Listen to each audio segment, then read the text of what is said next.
Alright, in this one we're going to do some controlled rotations for our hip.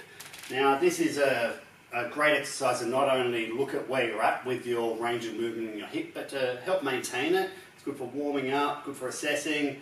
Let's just do it. This is a technique I learnt from the functional range conditioning system. So this is one I nicked, and it's one I use a lot. So in the 20-minute sessions, you'll see some things like this where we just kind of move through our range of movement. Here we want to explore under tension a little bit, because the tension is what helps to give some of the muscles around the joint the ability to learn to control this movement. So we're just going to explore the range again. Here what we're doing is we're bringing the knee up, out, internally rotating, moving back and coming forward. So we'll do that in both directions. Back, up, foot in, come back in.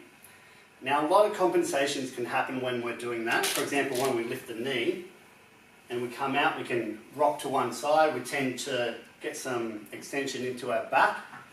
We want to try and find a way to not allow those compensations to happen, to get a more strict focus on that range of movement around the hip. So I like to block myself against a wall or a squat rack like this. And when I come up now, I'm not able to move my hip across as I start to bring the leg out. So it's going to give me a more accurate sense of where my hip can actually move. It's going to come up, out, internally rotate, push back, and you can see my range of movement has reduced dramatically. Now we're going to do it with a bit of tension. Now, there's a few theories on the way this works and how to do it. I'm not massive on the whole body tension. I'm not sure how much impact it really has, but I like to try and make sure we get a bit of tension around the joint itself. So what we're going to do is we're going to breathe in, and we're just going to create a little bit of tension through our abdomen. So we're going to hold a bit of tension here, and you'll find if you're trying to do this quite strictly, you're going to create tension around the joint anyway. So here I'm going to look to bring the leg out.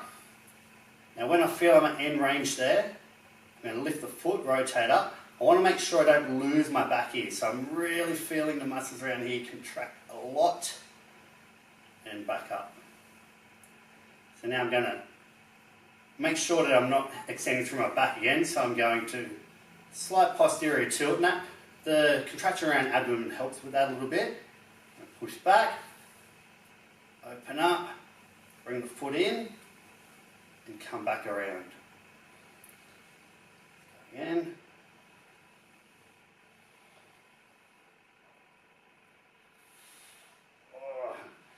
You might find you cramp in those. I'm trying really hard to not show that, but explore that range of movement first a bit. Relax, maybe even freestanding. You'll see a lot of funky stuff tend to go on. Explore with it blocked, and then explore it under tension. Maybe go through 3 or 4 cycles each direction, explore it, use it to maintain range of movement, and use it as an assessment.